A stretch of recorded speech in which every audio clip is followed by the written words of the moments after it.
The Star Sport podcast is brought to you by Access Credit Union. Access Credit Union, funding dreams for over 50 years.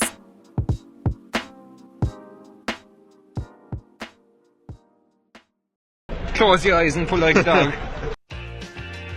And a new Irish record for Phil Healy, 22.99.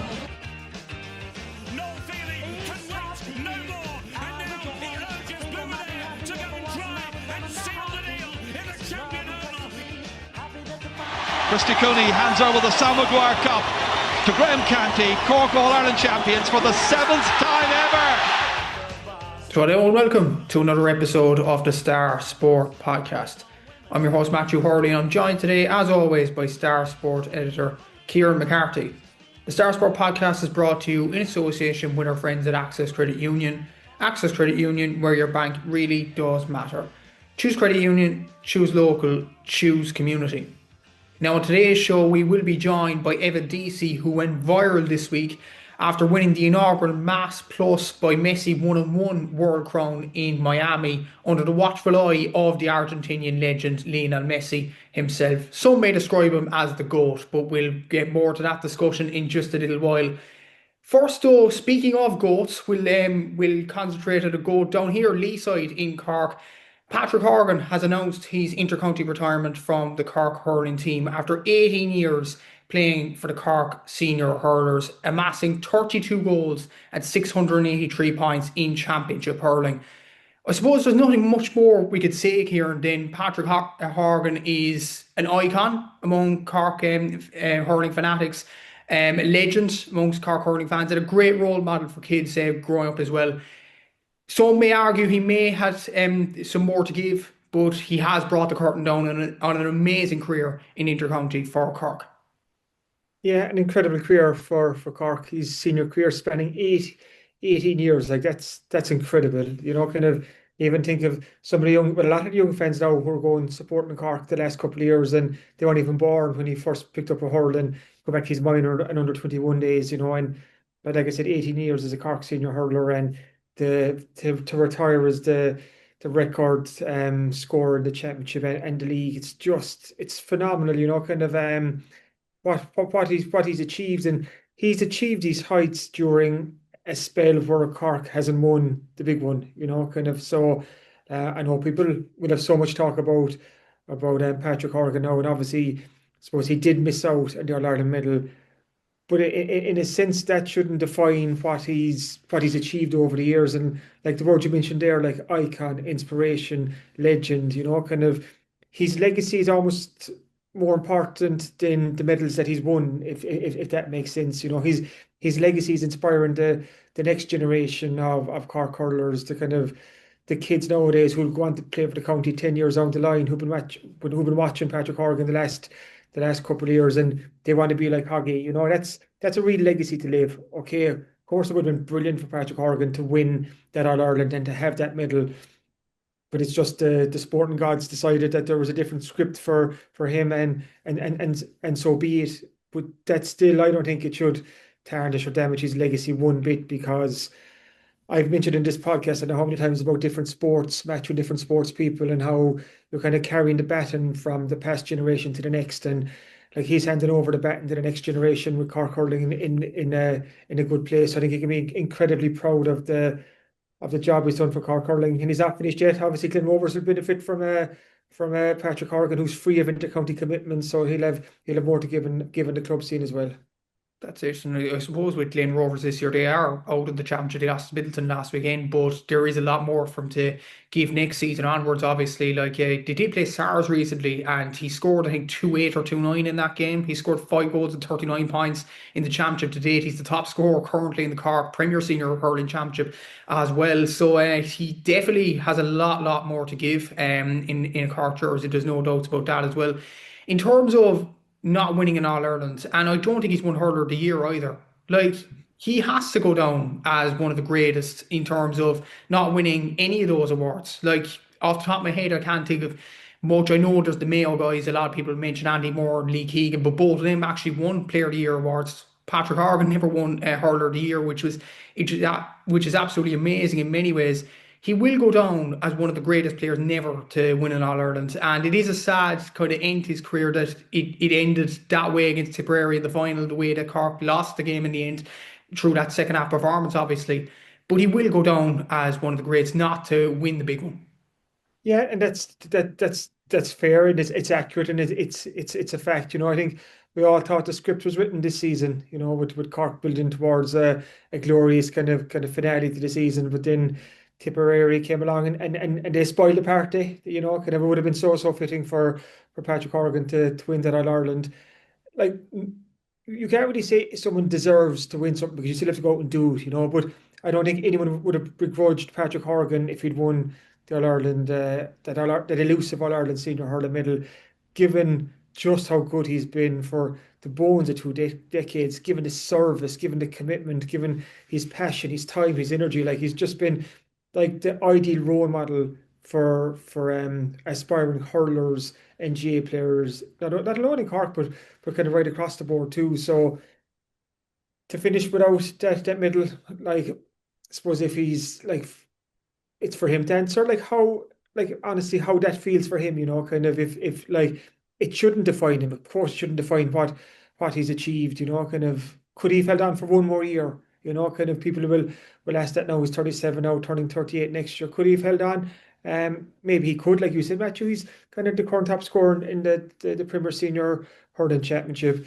But the fact maybe that Pat Ryan left and you've been O'Connor coming in, and it's the start of a new cycle, kind of, maybe he just thought the time is right for him to kind of just step aside and leave it to the next generation and the current incumbents just to kind of take it on and push forward. But he'll be remembered as one of the greats. He really will. Like I said, 18 years at that level, like, it's tough. Like, he's 37 now, and at 37 to be starting an All Ireland final, like, that's a testament to who he is, and I suppose the family around him, the kind of the club, his community, because they're all important parts in his story too. Like, he's the man that takes the plaudits, but there's been a team around Patrick Horgan in terms of his family and friends and club for so long, and everyone kind of working together has given him that opportunity to fulfill his potential and kind of maximize his skill and his talent. And I think Cork fans have been so lucky to watch him over the years. Like,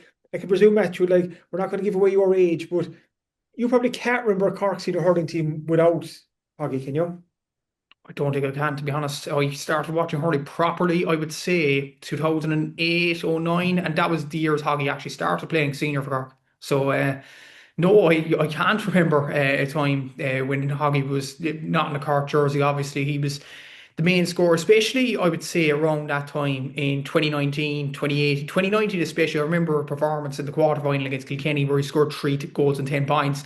He scored one of the goals actually when he was on his knees. Kilkenny defenders were putting him under so much pressure, and I think actually Cork lost that game, but Hoggy almost single-handedly kept them in it, which was a testament to himself as well. And as well as that, like, it's kind of a shame, up until 2020, Hoggy only played in one All-Ireland final in 2013, and he almost won it. He almost won it on the first day, obviously, getting that point against Clare until the equalising score from Donald O'Donovan to send it to a replay eventually, which Cork lost. But he's been an absolutely incredible servant for Cork hurling. And funny fact as well, he actually played with Ben O'Connor in, I remember, the 2010 Munster final, or even before that as well.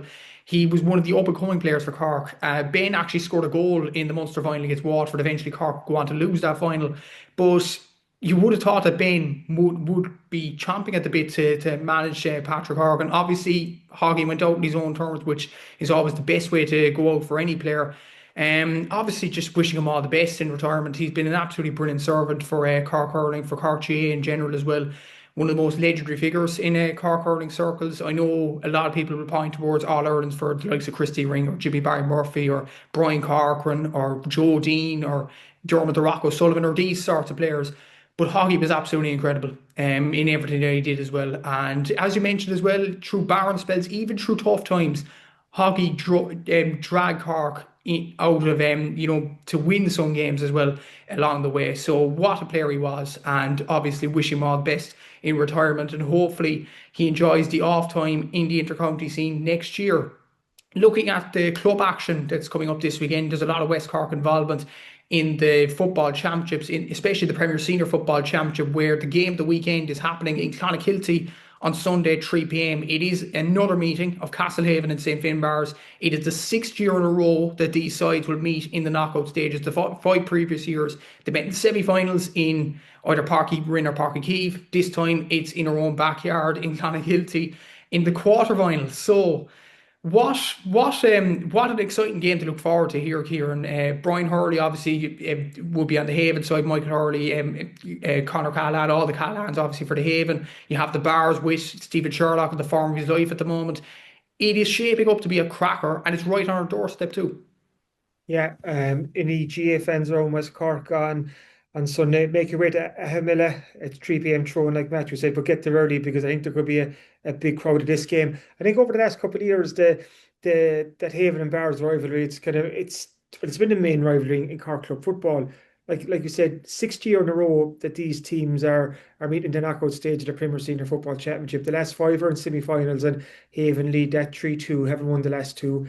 This is the 6th one, so Haven will either go 4-2 or it's going to be 3-3. It really is very hard to call. This is a game that has everything. It's kind of two of the top teams in the county. You have 2 teams with serious aspirations of winning the county title. Castlehaven are chasing the 3 in a row for the first time in the club's history. The Bars would love nothing more to get back on top of the charts again. You have that kind of rivalry between the teams, that history that we just spoke of there, all their semi-final meetings in the last couple of years.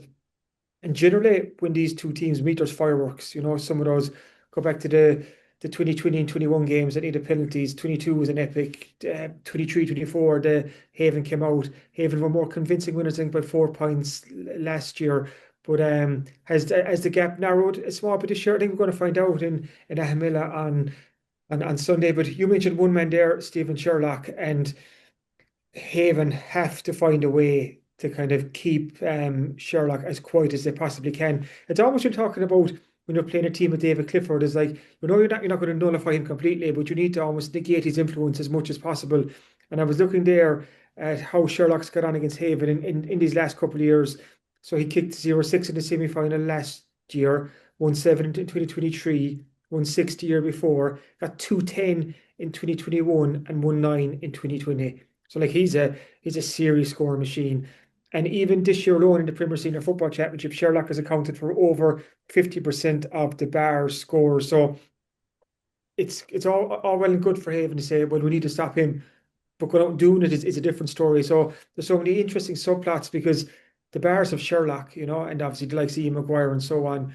But then, like you mentioned there, Brian Hurley, Michael Hurley, Carl Maguire, Micheál Maguire if they need him, Mark Collins, the Cahillans, kind of, there's so much scoring potential and strength in this Haven team too. It's hopefully like we'll be served up a cracker because this is a real genuine heavyweight battle, probably coming around earlier than we thought it would be. But that's what happened off the back of Haven losing to Newcestown the last day out. But that game could almost be the wake-up call that Castlehaven need in one sense, as in there is no room for error from here on. There's no room for mistakes. Haven have to be at it. Any bit complacent, then if they're 100% the next day, they're gone. Season over. Their 3-0 dreams are gone. So maybe in one sense, losing that game to Newcestown could help Haven in the long run, but I think the proof will be in the pudding on Sunday. Exactly. So I suppose like this has another kind of interesting angle too. Like Brian Hayes is a brilliant player and he's come back from injury for the Bars, which is another threat for the Haven. But as well as that, St. Finbarrs did beat Ebo Kelly at the hurling last week, and 3 big players for the Bars that day were the 3 Callans, Jack, Connor and Damien. And they're now playing for Castlehaven against their teammates in the football this weekend in Clonakilty. I know that they're kind of used to this situation by now, Kieran, with they're playing hurling for the Bars and football for the Haven and vice versa after that. But it just encapsulates the beauty of the club championship, really. That sort of situation can happen in many ways. And I've seen an interview on a clubber recently where Damien and Jamie Burns, the Bars full-back, was actually pulled over for an interview, and they actually got asked that question, and Damien was laughing away at it anyway. But it is a kind of a weird situation that they're in. But again, they're kind of used to it at this stage. That's exactly it. Like you said, it's just one of those interesting dynamics in the in the club championship where the three Cahalans play hurling with the Bars and football with the Haven. But they're doing it for so long now, it's just probably it's kind of just second nature to them. And the fact that the Bars and the Haven have met so much in the football championship over the last couple of years is in that both teams know what to expect, kind of the Bars know what to expect from the Cahalans know what it's like to play against the Bars and their hurling teammates, So I don't think once those Cahalans put on the Castlehaven jersey, and they have a really, really obviously strong connection to Castlehaven. I don't think the colour of the opposition jersey would matter too much. They want to go out and they want to win for Castlehaven, and it's going to be the exact same on Sunday in Clon. And the Cahalans are like kind of they've become mainstays of this team over the years, like especially Damien, kind of he's just the rock in which the defence has been built on. Like, and he's there for go back to when Charlie Cahalan, the court manager, was captain when they won those counties in 12 and 13. Like, kind of Damien was going strong with him as well. So I think it's all you throw all these kind of different different subplots into the mix, and it just makes for kind of a huge occasion. And that's why I was saying, if you're around West Cork on Sunday and you're looking for something to do, just get along to Clonakilty and watch two of the best football teams in the county slug it out. Some of the best forwards in the county, the likes of Sherlock and Brian Hurley, just to watch these players do what they do. Like to go watch the likes of Mark Collins, he's been a kind of a Rolls Royce of a footballer for how many years now, kind of to just go enjoy it, and hopefully, like I said, we'll get served up a good game of football. Exactly so, and what a game of football it is to look forward to there between two big rivals. Also, the quarterfinals, here did mention Newstown's shock win over Castlehaven in the final round of the group stage. Their reward is a quarterfinal against Carrigaline this Sunday in Páirc Uí Rinn at 2 p.m. And Carrigaline, there's news coming out of their camp that Brian O'Driscoll may not be available. He may not be fit for this Sunday's clash, which is a huge blow to Carrigaline there. But for Newstown, this is a massive opportunity. They haven't been in a Premier Senior semi-final since 2019. So they'll be itching to get back to the last four, where they will, if they win this game, play Nemo Rangers. Like, it's a massive opportunity for Jim O'Sullivan's men here, Kieran. And yeah, they'll be fancy to get over the line. But again, Carrigaline could still be a tough opponent, no matter if Brian O'Driscoll's there or not. Yeah, Carrigaline will be a big challenge for Newcestown. If you look in the group stages, like Carrigaline, they beat Carby Rangers and they beat Clonakilty. So they've taken two West Cork scalps already. So they'd love to make it a third West Cork scalp. Okay, they lost heavily to the Bars last time out, but Sherlock was on fire that day as well. But Carrigaline are a proper football outfit as well. So they'll make life quite difficult for Newcestown. But I can totally see where you're coming from, Matthew, in terms of this is a great opportunity for Newcestown to get to the last four of the Premier Senior Football Championship for the first time in 6 years. I think you were saying Newcestown won all their group games. They topped the group at Castlehaven. They beat the county champions in their last game, 12 points to 10. So, like, and I've said it before, we all know about that kind of that grit and determination in Newcestown, but they're also really good footballers as well, and they're showing that this season. So if they could get to a county semi-final against Nemo Rangers, it's just another chance for us to appreciate Newcestown as a football force, kind of just to see what they can do there. They have the players and they have the experience. Like David Buckley's been one of the informed players in this year's county championship, kind of shooting 2-pointers for fun, kind of racking up the score. So if someone like David Buckley can bring his A game, but also crucially be supported by the players around him, which is very important as well. If they can all kind of stand up, it would give Newcestown a great chance of getting through to a county semi-final. It'll be super on Sunday afternoon if you have Haven and Newcestown through the county semi-finals. Okay, they'll be on opposite sides, but then it'll leave us speculate about the possibility of an all West Cork county final, which we dearly love. Exactly. So it'll be dream in many ways if two of them make the county final. And also in the Newcestown Carrigaline game, there's a second of a double header in Páirc Uí Rinn that day. It's Ballincollig against Duhallow. That's at 4 p.m. as well. Looking at the relegation playoffs, looking at the other end, here in many championships, in the Premier Senior grade, Carby Rangers will be fighting for their lives, facing against Valley Rovers in Inniskeen at 5 p.m. on Saturday. You have O'Donovan Rossa up against Fermoy in Páirc Uí Rinn on Saturday at 5 p.m. in the Senior A relegation playoff. And in the Premier Intermediate relegation playoff, Bandon come up against Macroom in Kilmurray at 2 p.m. on Sunday. it's crucial for all three sides to stay up. I suppose Cobh Rangers were in this situation last year. They might be used to this kind of scenario. Valleys have been in a few relegation playoffs themselves, so it's kind of an interesting dynamic there. O'Donovan Rossa, they've been a senior club in the senior grade anyway in Cork football since 1986. So that's 40 years of history on the line this Saturday for them. And Bandon are facing a recruit team that are in their third relegation playoff in a row as well. So how will the West Cork teams fare in the relegation survival games? Yeah, kind of talking about kind of county quarterfinals and getting to the knockout stage. Like this is the other side of it. Like this is battling for your life to preserve your status. Cobh Rangers, second year in a row in the Premier Senior Football relegation final. They got over Éire Óg last year, and maybe there's some muscle memory off that. The fact that the Rosscarbery players know what it's like to be in a game like this, and they know what they need to do to get the job done. But I was chatting to Seamus Hayes for this week's Southern Star, and he's under no illusions that Cobh Rangers need a far better performance than what they produced in the second half against Clonakilty the last time out if they want to stay up. Ross are a senior club or a Premier Senior club, you could say. The top tier is going back to 2006, I think, was their first year up. So they're trying to preserve that. They want to play at the top level of club football in Cork, but they have a big job in their hands against a Valley's team who are fighting for their lives as well. But it's worth noting, I think, with Cobh Rangers too. They haven't won a game in the group stage of the Premier Senior Football Championship since they beat Éire Óg in August 2022. You know, that's 23, 24, 25. That's 3 seasons in a row. That's 9 group games, and they haven't won one of them. You know, so Cobh Rangers, I know they're going through a bit of a transition, but they need to start. There's a couple of draws in there, but they need to start turning the ship around in terms of turning draws to wins and just getting a bit of momentum going. But first off, they need to stay in the Premier Senior. So they'll but it's a tough game against Valleys. O'Donovan Rossa, really proud senior club as well. The only West Cork team ever to win the All-Ireland Senior Club Championship back in the early 90s. They'll be desperate to kind of preserve their senior status. They won't want to drop down a grade.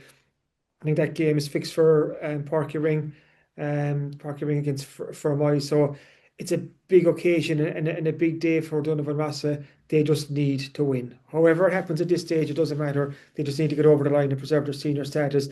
And then you've Bandon Macroom, like you said there, Macroom, a third relegation final in a row. Like they obviously don't want to be there. Bandon don't want to go down as well. So there's so much on the line in these games.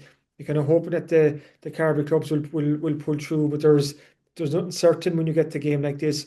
But like I said earlier, Matthew, it really is all about the result. However you win, just make sure you win. Definitely is, and Cobh Rangers and O'Donovan Ross in particular want to keep onto their status that they've held on for a long time at this stage. Looking back at quarterfinals in the intermediate A grade, which has been a good competition for the Carbery clubs in many ways, and Beara indeed, with Adrigal progressing straight to the semis. You've Island Rovers coming up against Mitchelstown in the quarterfinals of that competition in Newcestown at 4:30 on Saturday. Also on Saturday in Rossmore, you have Gabriel Rangers facing Ballinora at 5:30 p.m. I suppose Gabriel Rangers might be favourites, it's fair to say, against Ballinora, having topped their group in the group stage. Island finished second, but on 5 points, 2 wins and a draw as well. They did absolutely brilliantly to come out of that group. And ordinarily, judging by that, they would be favourites. But you look at Mitchelstown, they've Colin Manny, they've Sean Walsh, and a certain AFL player, Mark Keane, apparently he's landed in Cork. So he's going to possibly play in this game, which is another threat Ireland have to look out for. But considering the way Ireland have played in this championship, you would imagine they could have enough to beat Mitchelstown, but obviously there's always inter-county players to really look out for. Yeah, I think for Ireland, of course, they want to go as far as they can in the championship, but it's been a success as it is, because if you look at them in the last couple of years, it was relegation after relegation and losing games, and kind of there was black clouds there in terms of it was hard to see the positive signs. But we've seen a turnaround this year for Ireland to come out of their group. I think they had 5 points, 2 wins and a draw, like undefeated so far, get through to the county quarter final against Mitchelstown. Like it has to be a relief for the club not to be involved in another relegation fight this year. Instead, we're talking about possibly getting through to a county semi-final. So that's a huge positive. And I know you were talking to the Flower Driscoll, Matthew, for this week's Southern Star, and about the momentum and the enjoyment of winning. And I think that's so important for Island Rovers to get that sense of fun back, that sense of enjoyment. And you'd hope that they have this year, because they've been winning games. They've been getting good results, and now they're kind of going into county quarter-final against Mitchelstown with their kind of with high hopes and a chance of getting to semi-final. So hopefully they can. On the other side, then you've Gabriel Rangers, who've been thereabouts in this championship over the last couple of years. They'll back themselves to go a step further. They'll find this like, again, it's knockout football now, so you just don't know what's going to happen. Like if you look at the hurling last weekend, look at Argentinian Rangers against Clodove.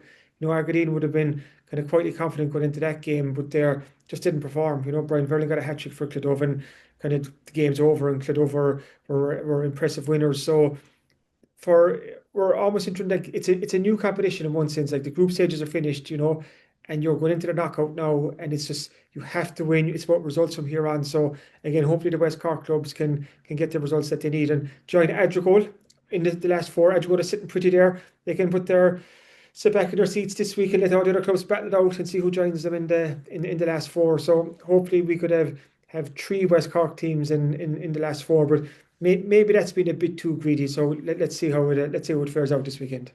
Exactly so, and wishing Ireland and Gabriels all the best in their quarterfinals. Looking forward at the Carbery Junior A Football Championship quarterfinal, and there was a lot of tasty games to hear between derbies, between past prelim meetings and all that. So we have a derby on Friday evening between St Mary's and Dermot Mahonas in Dunmanway at 7:45. That's on Friday evening. On Saturday, you have the surprise packets facing against each other. Tyke McCormick's against Goleen in Bantry on Saturday at 5 p.m. And then on Sunday, there's two quarterfinals.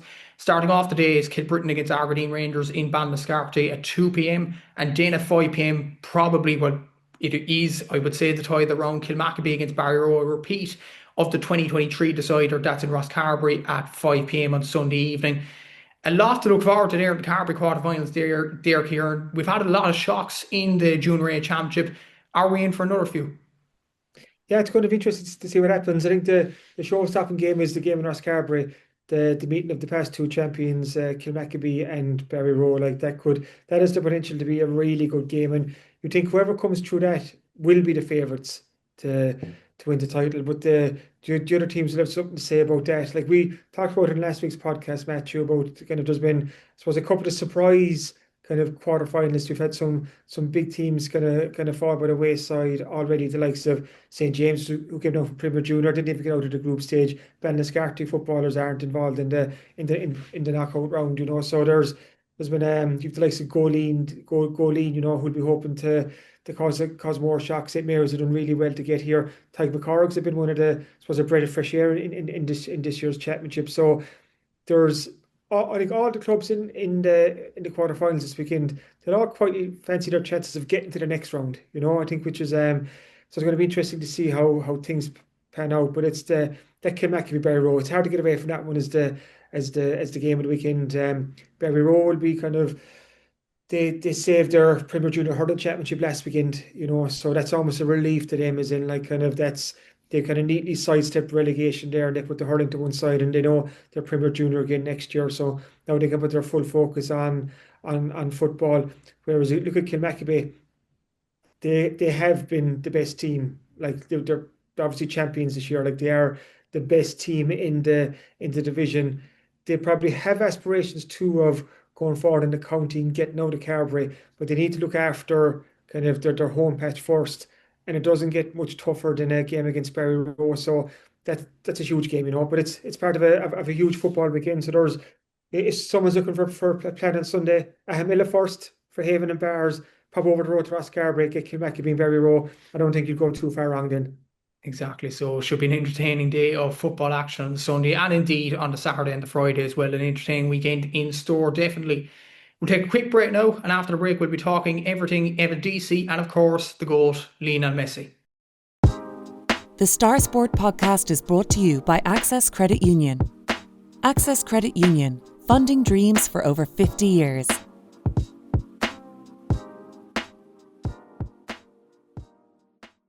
So welcome back to the podcast.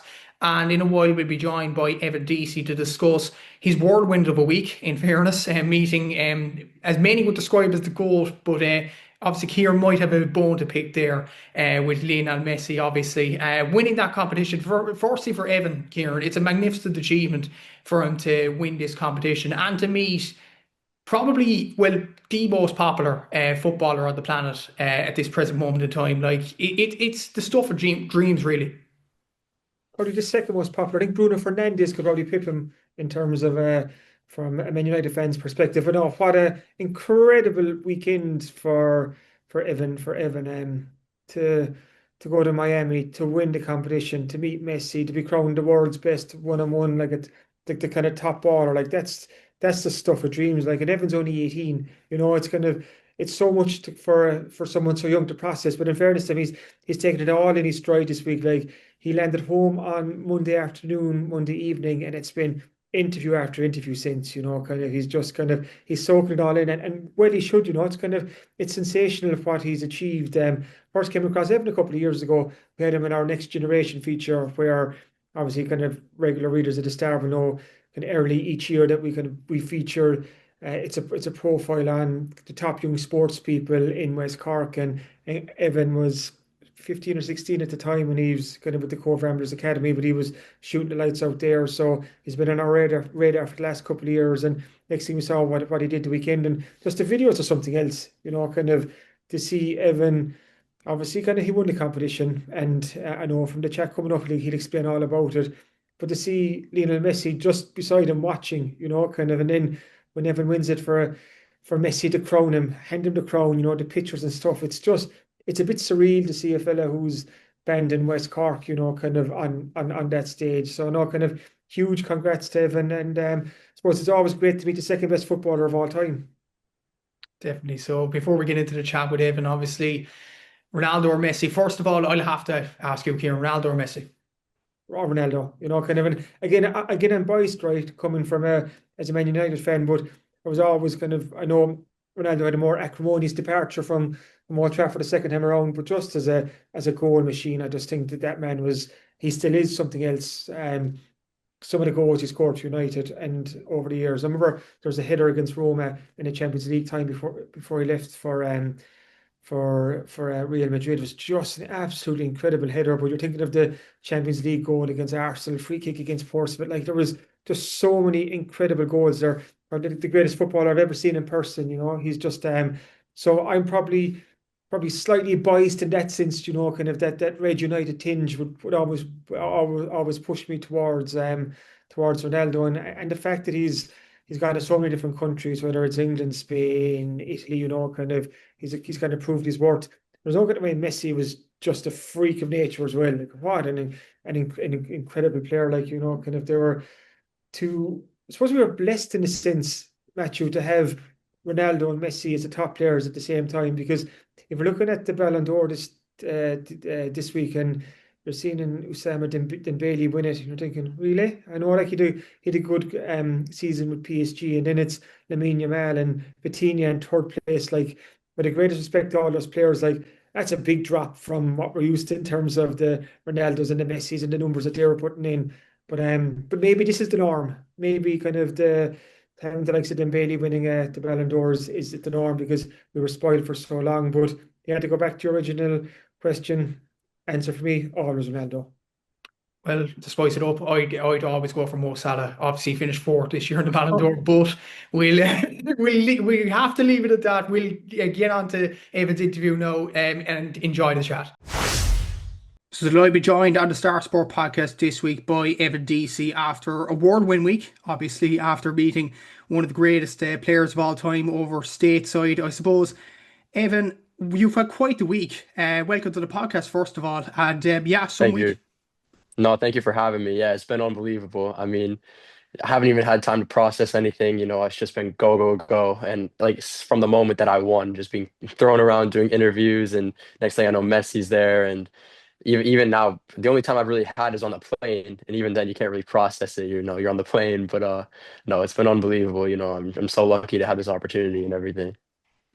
Obviously, congrats from all the Southern Star winning the one-on-one tournament over in Miami. Obviously, playing in front of Messi in Miami, never mind coming up close to it, but playing in front of Messi, that must be an absolute dream, a childhood dream for yourself.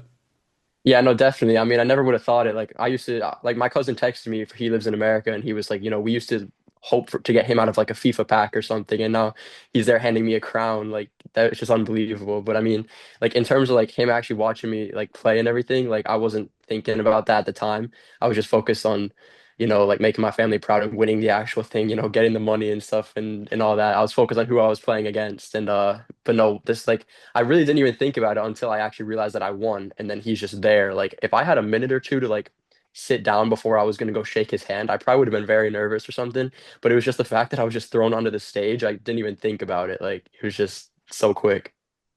And I suppose just for our viewers and our listeners, just to explain it, how does the competition actually work with the 1v1 over Miami? Yeah, so I mean, the players can decide if they want to attack or defend first, but if they both want to either attack or defend, then they have to rock, paper, scissors for it. And obviously whoever wins. But then so all the rounds would be then up to three, except for the semifinal and the final. So then obviously if you score, you get a point, and then if you miss the shot, the defender gets a point, and if you're the defender and you tackle them, obviously you get a point as well.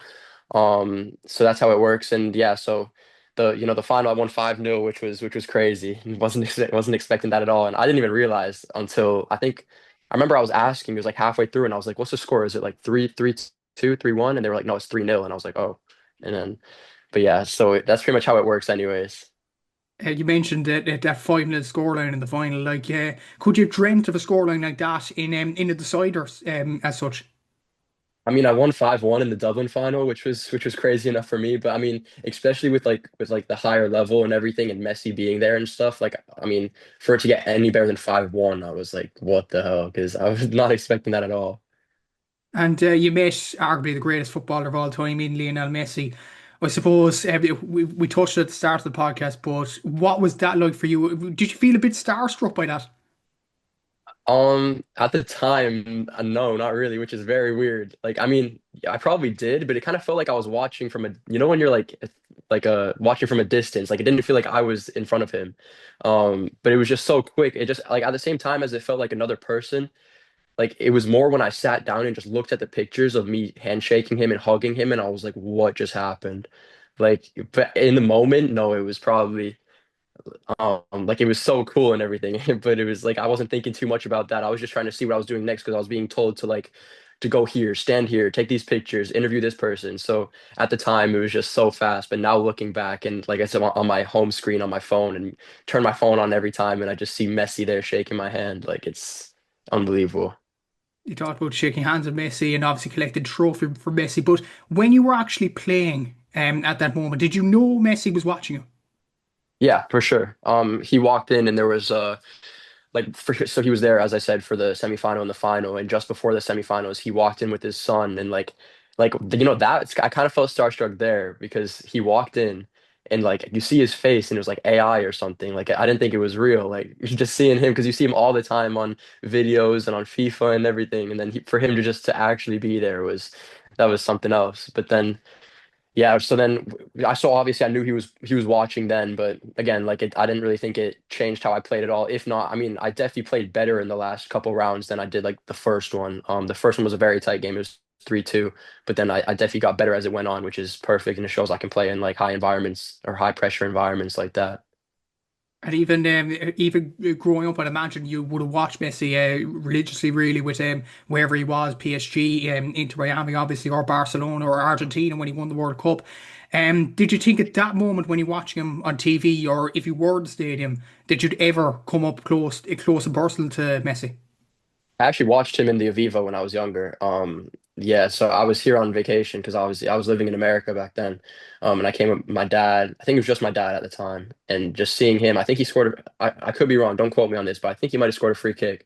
But I just remember just the fact that he was there and stuff, and like that was unbelievable. And that's from watching from so far away. We were so high up in the stadium and everything, and just for the fact that he was actually there next to me, like congratulating me and everything was, yeah, I don't know. And one more question on this. My sports editor wanted me to ask this question now because he's a Manchester United fan. So he wants to settle the argument. Who do you think is the greatest of all time, Lionel Messi or Cristiano Ronaldo? That's easy. It's Messi every day of the week. But I was actually when I was younger, I would have preferred Ronaldo. Like I don't have any pictures of me with a Messi shirt, but I have a lot with Ronaldo, and he was my favorite player of all time. But I definitely think after everything he's accomplished and everything, I think that was just my preference, and I do think Messi is definitely the GOAT. Was that argument kind of settled in your head once Messi won the World Cup, or even before that?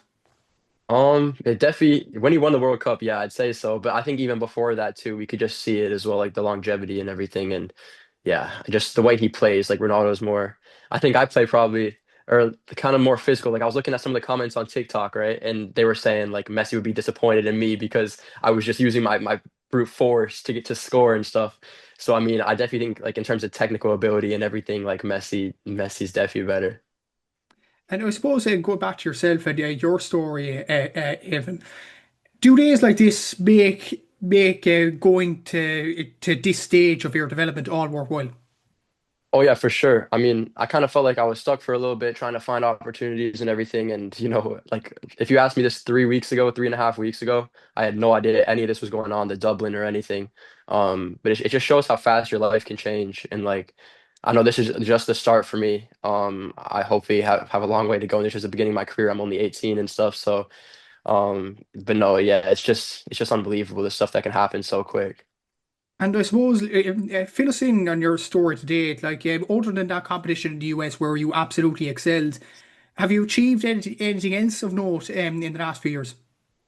I mean, well, I can start from when I was like 12 or 13.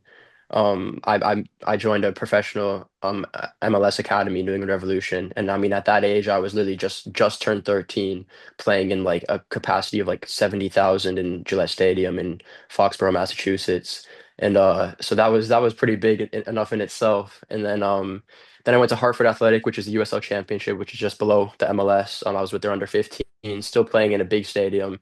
And tons of great coaches and players now that are all playing like D1 college and everything. But then I came here and that's kind of where it kind of took off, I'd say. So far at least. It was yeah, I came here, started with College Corinthians. I was there for maybe like 4 months or something. Then Cobh picked me up. I was with national team Ireland. I had assessments with them, so that was even that putting on the Ireland jersey was unbelievable and stuff. And I'm so blessed for that. But yeah, so I've done that. I made my professional debut against Cork City when I was 16. It was like 2 days before I turned 17, so I was pretty happy about that. But I remember I came back from I was coming back from America actually, and I was in the car. They had a game the next day. And I was in the car coming down, so tired, jet lagged and everything. And I get a text that I'm going to be in the squad the next day. And I was like, oh my God. But I just the adrenaline and everything when I went on that time was what got me through it. But yeah, so now I'm with Cove Seniors. I'm like in and out of the squad and everything. I'm training mostly full time with them, for the most part anyways. And then yeah, so back to training with them now on Thursday, and obviously this thing was huge for me. I've also actually just remembered I was on trial with Reading. Um, I think that was maybe a year and a half, 2 years ago, and then I also was on trial in Italy with Pescara, who are now in Serie B. So those were good experiences as well. And played against Crystal Palace in MPA, it's Maximum Performance Academy. Thought I played well there, and yeah, so I've done quite a few things since I've come to Ireland, definitely. It's quite a list of achievements there. Going to Italy to play with Pescara, being watched by Reading, playing at Crystal Palace, obviously making your debut for Cove as well. Like it's unbelievable in many ways what you have achieved so far. Yeah, no, definitely. I mean, it's crazy that I'm in this position. And I think that's another reason why I wanted to play so well in this tournament in Miami was because my mom and stepdad literally have not seen me since I played in America. And mind you, I was a defender back then as well. So they haven't seen me as an attacker or anything. And I was nowhere near of as good of a player or just like physically, technically, everything, obviously, because it was a while ago. So they've heard good stuff, but like they've never came here before. They never watched me play or anything like that. So like for me to actually be able to like instead of just all the talk that they hear, for them to actually see the next thing that I do is me getting a crown from Messi and winning the entire tournament and winning 5 grand is like you couldn't write it any better. That's the first thing they see in 3 years. Quite interesting to hear there that you were a defender once, and obviously you showed your attacking skills over the tournament there. Is there a big difference between defending in the sport and attacking? Oh yeah, for sure. I mean, yeah, obviously, I think I think the reason that I was a defender was because I had no confidence when I was in America and I was too afraid to take people on. And then because I had a huge growth spurt and stuff, they saw that I how tall I was and they were like, okay, we'll put him as a defender and hope it works. And to be fair, I did do well, but I played well. I just didn't enjoy it though. And I think yeah, so I just didn't enjoy it really at all. And it wasn't what I wanted to do. You know, when I was younger, I was watching attackers. Nobody, to be fair, unless you're a defender, you don't really have an idol of a defender, you know. But that's another reason why I came to Ireland as well, was just to be able to get a fresh start.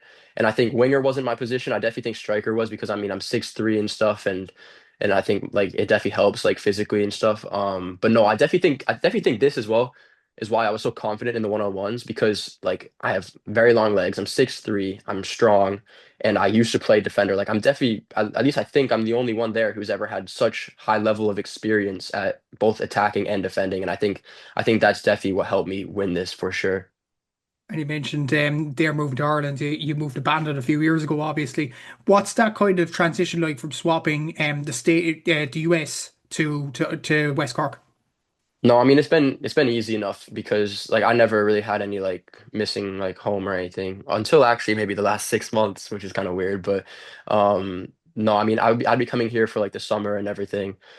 Pretty much every single summer since I was pretty much since I was born, really. So it was kind of like the plan between my mom and my dad was for me and my brother to come over here and spend the entire summer. So I mean, although I was moving permanently, it was like I knew the place, I knew my way around. I just had to make friends in school and stuff. That's about the only thing I had to do, and join a team.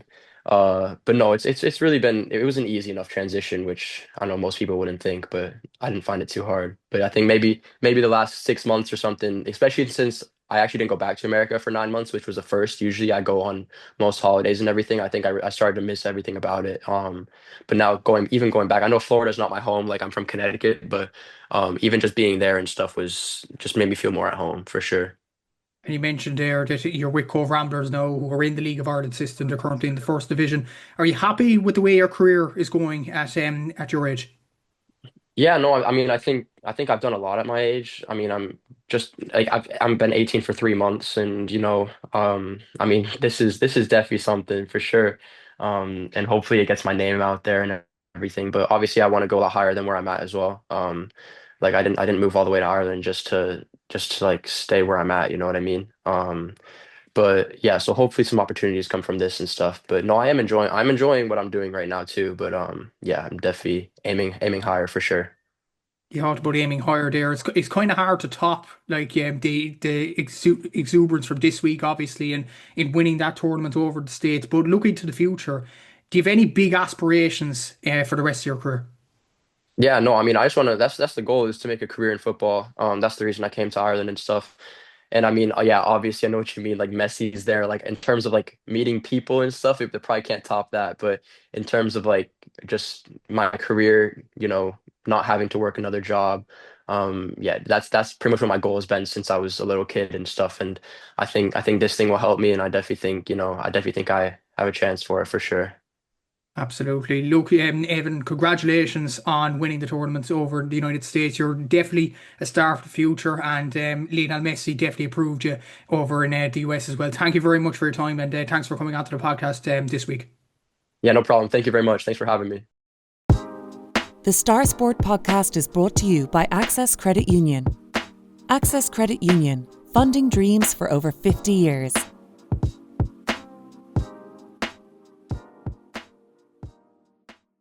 So it is that time of the week again, Kieran, where we look at what's in this Thursday's Southern Star Sports section. So what should our readers expect this week? Yeah, absolutely packed again this week. We're in obviously the GA season is in full swing. So the Bandon hurlers get the star treatment. They're through to the county semi-final. Did a great win against Aaron's own. Argentinian Rangers were knocked out. Barry Road preserved their Premier Junior status. So we've all the hurling covered. Obviously, with the football weekend coming up, we've a lot of previews there. We're talking to Seamus Hayes, the Carbery Rangers manager, talking to Shawnee Cahalan, the Castlehaven manager. We talked this to Skibbereen and Island Rovers, two ahead of their big games this weekend. On top of that, turning to the LGFA for second. Bantry Blues are through to the Junior A county final. They beat Downey's last weekend. and they're going to meet Donis again in the County Junior A football final in a couple of weeks' time. The junior hurling scene here in West Cork has been quite busy as well, and now we now know the last four because Kilbree and Ballinascartney both won their quarterfinals last weekend, so they're through. So we've news from those matches, and also from the Beara Junior B football final between Glengarriff and Garnish, which finished in a draw. So we've details of that. Of course, we have a tribute to Hoggy. The news broke late on kind of Tuesday evening, but we had to deliver with a tribute to the Cork GOAT. And on top of that, Matthew, you have power ranked 8 teams left in the Carbery Junior A Football Championship. So fans of those 8 teams, if you have any complaint or any issue with where your club is ranked, Matthew said, feel free to get in touch. So drop him an email or you can find him on social media. So that's well worth checking out. Turn into rugby for a second. Matthew, you caught up with Philip Murphy of Bandon Grammar School after they won a Munster Rugby Award recently. And also the Munster Junior League Division 1 campaign is kicking off this weekend. So John McCarthy has caught up with Bandon Rugby Club, Clonakilty Rugby Club and Skibbereen to get their thoughts on the season ahead. Obviously, there's an interview with Evan Deasy there from his heroics the weekend. And sticking with soccer for a moment, Chris Collins of Clonakilty Soccer Club scored his 100th goal for the club. What a landmark, what a milestone to reach when they beat Togo the weekend. So we've news of that. So as you can see, this week's Southern Star is absolutely packed to the hilt. So pick it up in the shops on Thursday morning, or you can subscribe online.